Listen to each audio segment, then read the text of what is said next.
Hi,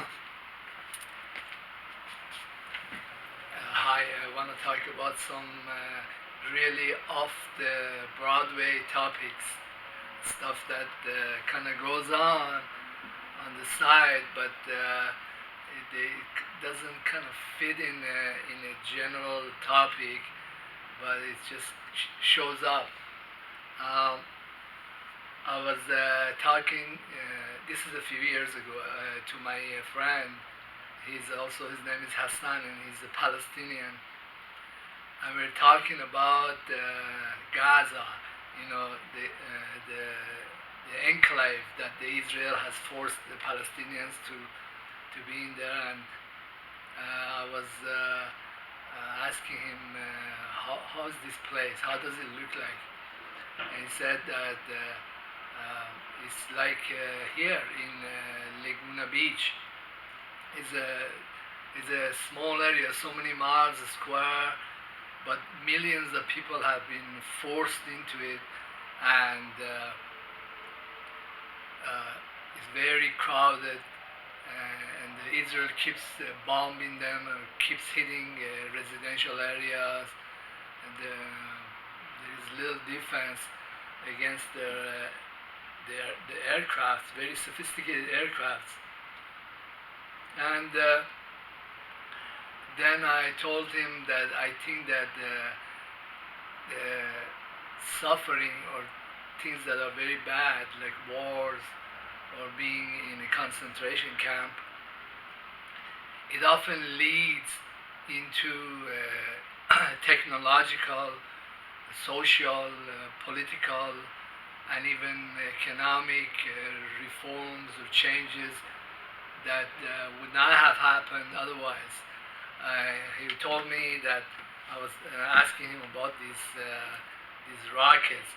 Back then, this is like 8 years ago, 10 years ago, we were talking about Qassam rockets, I think, or Qassam rockets, which are like small rockets that they're made in shops or underground places, and then they're lodged against nearby cities in Israel. And I told him, how do they make this stuff? And he said that when they bring the ingredients, like the parts, they don't look like anything like a rocket.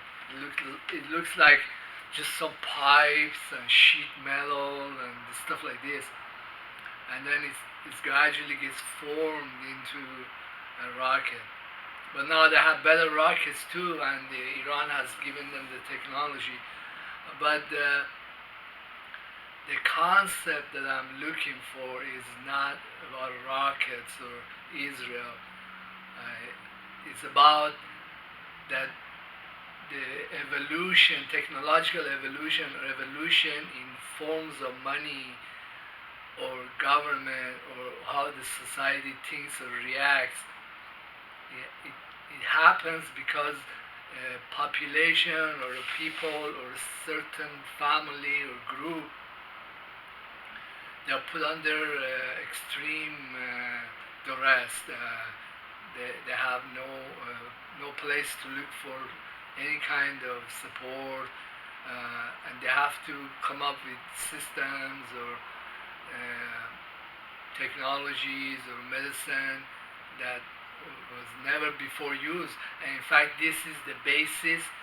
The need is the mother of all inventions. Is the basis for future developments. And when we arrive at this concept, we can look at our own times and the things that are going on all around us, and kind of figure out, hey, where the technology or where the humanity is going to be like 10 years down the road. When I was listening to Iranian program, which is made by Iran, and somebody was interviewing this Air Force general Iran has, and they were comparing our technology after the fall of Shah with what we have now, and general was saying that the state of our technology in rockets, in fighter jets, in smart weapons is the state of the art. Like few, if any country has such technology, and then he was saying that we took all these old planes and refurbished them with much more advanced uh, bombs that are smart bombs. And we also made our own fighter jets. We make all our own parts, and I was kind of like taken back because my conception of our technology was like we are left with all this equipment from the what that the Shah bought from United States 40 years ago, but that's not so. But this also shows that because of all the wars and because we were under so much duress, these technologies have evolved and become so much better. Well, I was talking to, I'm a security guy, I was talking to this guy, and he came into the company like a very short time ago, but well, I figured out later on he was in his uniform, military police. It said MP over there, and we were talking, and he wasn't sure. He was asking. I was telling him, you need to get out of U.S. military because these guys they're gonna get their butt kicked very hard. He kind of didn't believe me. He was like shaking his head. No, I told him there's gonna be a lot of casualties. There's human casualties, and the attack on al-Assad in Iraq. Those guys had warnings, and there's still hundreds of them, more than 100. They got brain damage. What do you think if they didn't have any warnings? But it kind of didn't sink in. Told him like in Iran alone, there's like 1,000 underground bases, which is you go 500 meters down. That's about like 1,500 feet down. 2,000 feet down. There's like entire mini city with all these weapons. What you gonna do when these getting unleashed? But it kind of doesn't register with people because the developments that were the results of previous wars and previous periods of extreme duress on different populations, they led to developments, a great deal of developments and build-ups in weapons and technology and medicine, but it kind of passes over the head of the other guys, the Americans and the Israelis. They got this conception of the past that's it's like they're generals of fighting the old wars. The old wars and the old populations have all changed. Another thing that many people, many Americans, Westerners, they kind of miss is the demographic pullback. The people in many Western countries, they have a high standard of living. They're not easy to induce these people and give them machine guns and go, we're going to drop you in Ain al-Assad, or we're going to drop you in Syria. They won't go. Many of them they won't, and there's many excuses. They might have to bring the draft back. But when a group of people or the people of a certain country they become wealthy, or there is a lot of income, there is a lot of amenities, they're difficult to induce into warfare. Well, I think that Israel is giving the many corrupt politicians here money to start more wars. But even if United States goes into war, like it did in Afghanistan or Iraq, then all the time they're pulling back while other politicians are engaging them in more warfare, but they're also pulling back. Well, there were some discussions that the U.S. troops have made peace with Taliban, and they're going to pull back. They promise and this and that. It's like going back and forth. They pull back. They pull their troops and their own people out, but at the same time they are doubling down on warfare with more advanced weapons like MQ4. So there is two trends going on: technology that's progressing and enabling them to fight wars with Muslims with better weapons, and at the same time they're pulling their human resources out of these areas. Well, the demographics it might win, but the technology is progressing very quickly. But then again, when the other guys that are in Duress, they also innovate technologically, and Iran makes robots, Iran makes fighter planes, Iran makes drones. Uh, Russians, they do, and their drones and their AI is just as advanced or more advanced. Well, this is a topic that I've been talking about in other videos. Another thing that I think that is kind of related to this, it shows that the humans are pulling back from war, war scene, or the theater itself, is the use of underground bases, underground facilities, or digging into the ground, because these rockets or these bombs, they'll have a lot harder time getting deep into the ground. So, for example, the Palestinians or Hamas is digging all these tunnels and going underground. I don't know if they have facilities there that they can take humans or their family to protect them. But this idea is also continuing in Iran. There is many bases underground, and this technology of making safe zones there has spread. I think United States has many underground cities that they don't talk about.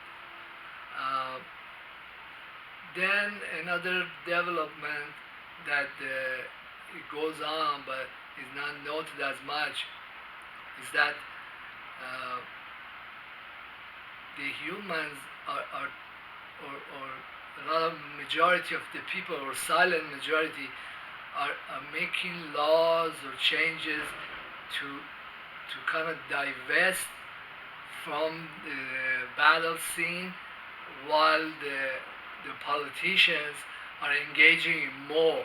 For example, United States Senate passed the War Resolution Act to limit warfare, or limit Trump from using foreign countries as a way to get attention or credibility with the warmongering public or other politicians. So they wanted to limit that. But also, the Americans and the Israelis, they don't publish casualties. They don't publish the extent of damages that they have suffered. In the just recent time, they suffered huge setbacks. The United States lost top CIA commanders, intelligence service operators, and they also their entire base or two bases were completely destroyed. but it's like they pretend that they are asleep, but actually they suffered a lot. So this kind of like fake news that's kind of like paper over the actual losses, the actual military defeat. They kind of patch it over. Well, I see a lot of soldiers are showing up in like security guard companies or I don't know where, maybe bases here. And well, another thing that's happening is that well, I heard this from USA Watchdog that the Federal Reserve is pumping tremendous amounts of money into the repo market. Uh, the news about this stuff is just kind of trickling down here, but it's like somebody is papering over a huge bomb blast site. Like there was an economic collapse, but somebody came in with a bulldozer and filled it up with $100 bills. Like, there is nothing going on here. Everything's fine, but it's not. But I don't know how that's gonna end. Uh, you know, printed $100 bills does not mean there is economic life in there. Well, actually, it's kind of similar to the hospitals. You know, when they have somebody who has really died, there there are machines that pump in oxygen, and then there is other machines that pump in fresh blood. You know, that they had to go buy from whoever had the same blood type, pump it into him, and then there's all these nutrients is coming from another pipe, and it's similar to U.S. economy. It's like they print all this money, and then they buy all this stuff, like $500 billion worth of goods, cars, food stuff, whatever you can think of, clothes from all over the place, and then it's just a similar concept. It's like piping in fresh blood, to this body. Well, somebody who's alive, their body makes blood, makes or recycles the carbon dioxide, makes fresh oxygen available. Well, they don't need, their lungs are naturally working, and they don't need another machine to come in and do this. And then well, this analogy with the dying corpse, it has to be extended really far in case of United States, because then it would be like this guy. He's got this great PR teams. They're expert doctors that they constantly lie to the family, telling the family, yeah, hey, he's still alive, he's doing really good. Last night, we saw that his little toe finger was kind of wriggling about. Am I extending this thought to very far? But it's kind of similar. I think that the economic collapse had happened or has had happened. I'm at a loss with the kind of the timing, but if an economy, you have to inject like $3 trillion into it every year, really, is this living economy? Are these companies really alive? Are they really producing anything that anybody wants? Or if you have to go buy everything from Vietnam or Pakistan or wherever, Is this really any kind of economic life? Then another topic is very interesting. Peter Schiff talks about this sometimes. Is that you see that all these manufacturing jobs have died, or they have let people go, but then they have all these service sector jobs that have been replacing them. So if you kind of look at the overall percentage of contribution to the economy, to the real economy, you see that like about 1% of that, this is 1%, is from manufacturing, and all the other jobs, they are like in military. Is a service kind of work that's being paid well. It's in the bars and restaurants, in as a driver, as a security guard, my kind of job.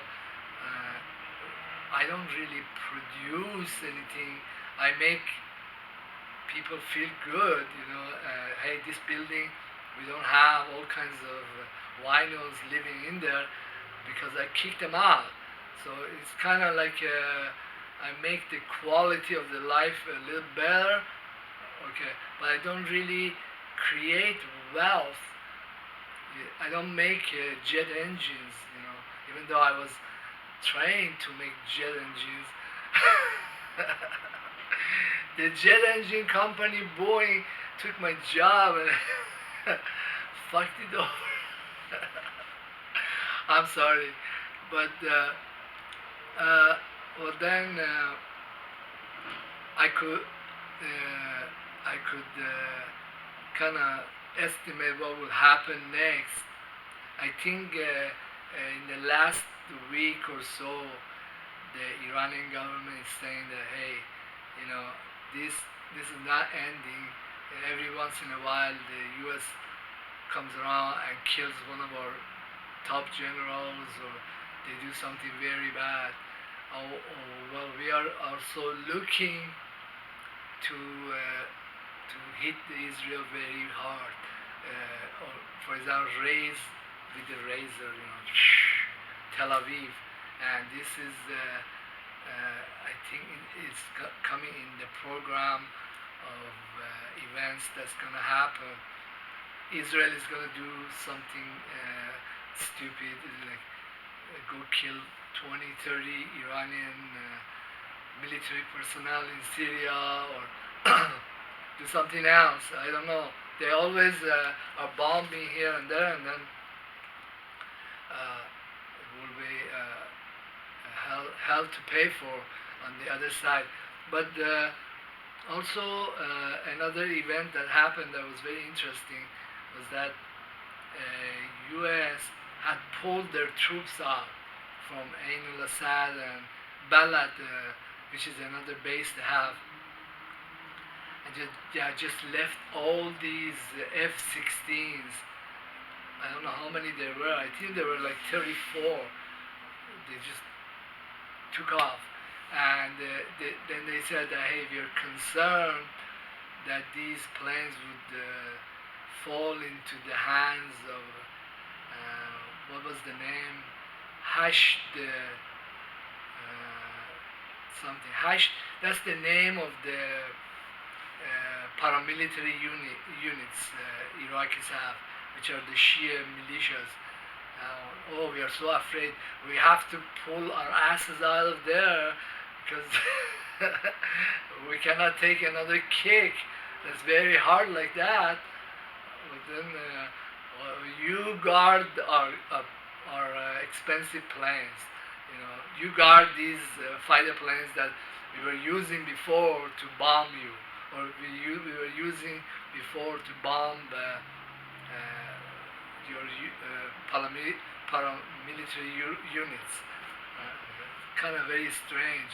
And another thing that's very strange about the U.S. military is, as they're pulling out everybody, they are saying to the local people to whoever, that, hey, you are in charge, you watch out, nothing happens to the rest of us or the arrangements that we have made here, but I'm sorry, we have to just bail out.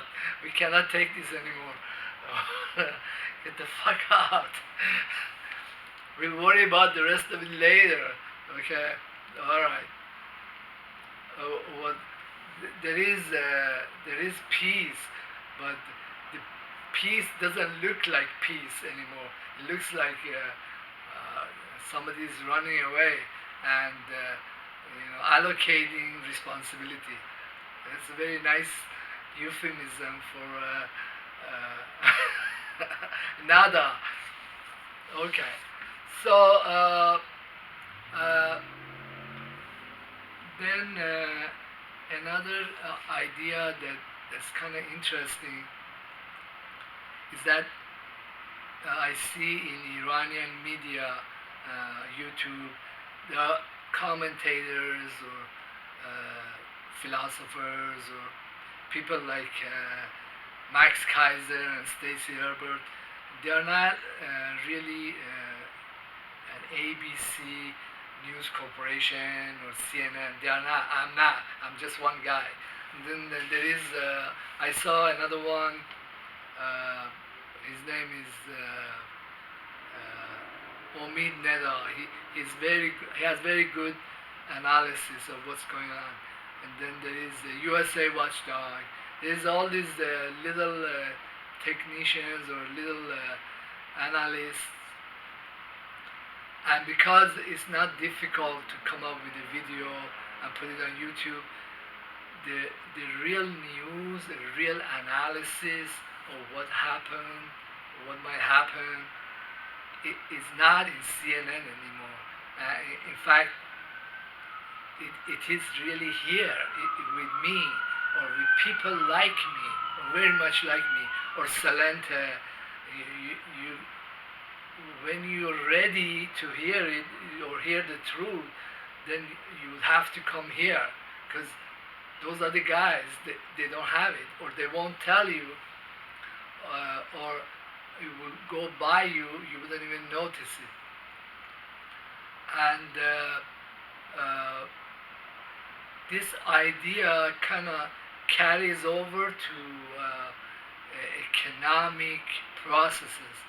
Like Max Kaiser was saying that the lowest cost producer of oil, copper, electronics, clothes, this lowest cost producer will either slowly or suddenly, or however you want it, will come in and capture the market.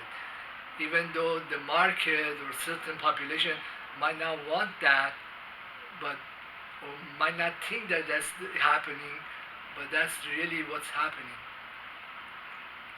And then another idea or concept, which is kind of similar to what I just told you, is that Bernie Sanders is winning. Is winning. He won in New Hampshire primary and Iowa, and gradually these other analysts, which are not CNN, like Peter Schiff was saying, "Oh my God, this is such a tragedy." The socialists are winning, and there is a strong possibility that Trump even might lose to Sanders when the pull comes to shove. Then the people might say that Trump is too much of a wild card, and we actually need socialism. Well, this doesn't really go well with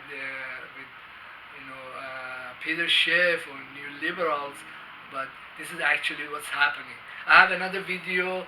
It was called Deflation, Deflationary Collapse and Socialism, the Dawn of Zero Marginal Cost Society. Is because manufacturing, it has plummeted the cost of producing another unit. another unit of very good analysis of what's going on, okay, can come in. It doesn't have to compete in terms of money and office space with CNN. I can come in, and even though you might hate my bit of truth, but you still have the opportunity to hear that. Even though you might hate buying clothes from Vietnam, but then the cost and other factors, they're gonna gradually seep into your economic life or into your intellectual life. Okay. Okay. If you can understand my lectures or ideas, you should wonder why you don't have your own PhD. Okay.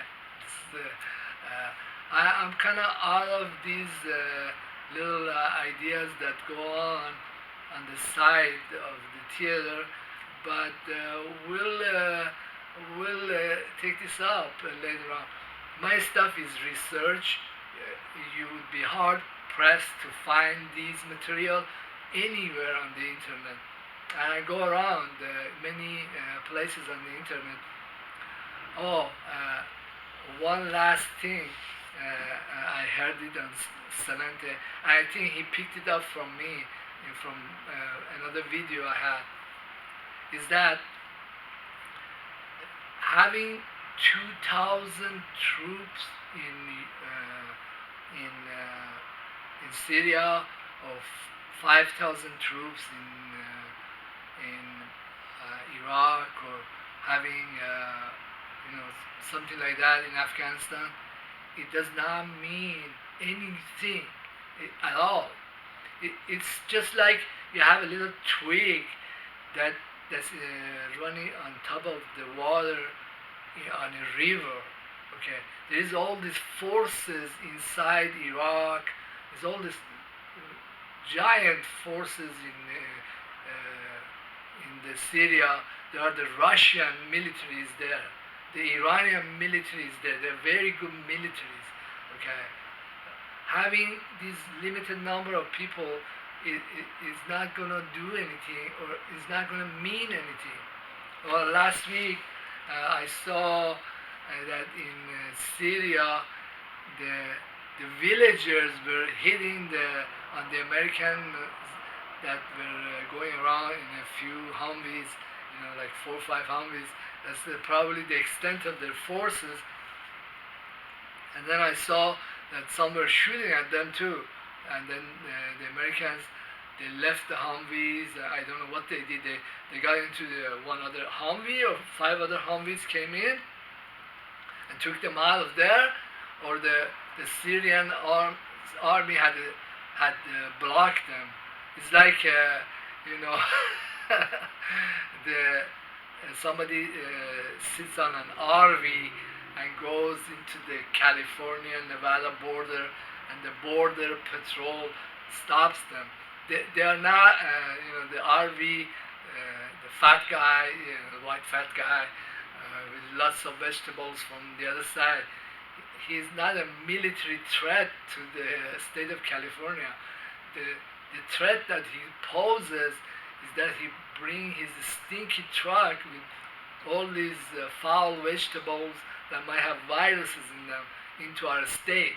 But this is similar of what happened in Syria, and there is some other incidences in Iraq. Well, there is a U.S. presence in there.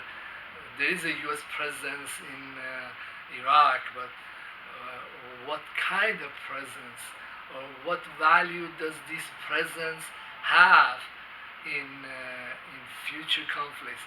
Now, I said this here in a really dark corner of internet. Lo and behold, you will hear this reflected in Salente, with USA Watchdog, with Max Kaiser, all of them.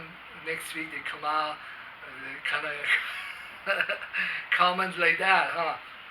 Well, This is a similar concept to when the lower cost producer, the real analyst, the real guy with the brains figured it out and put it out, and then everybody else is coming in, and then you will hear it from CNN about a month or two down the road, right? Well, thank you very much. Or at least what you can do is push the like button, and please don't be shy, leave your comment and subscribe to it. Thanks.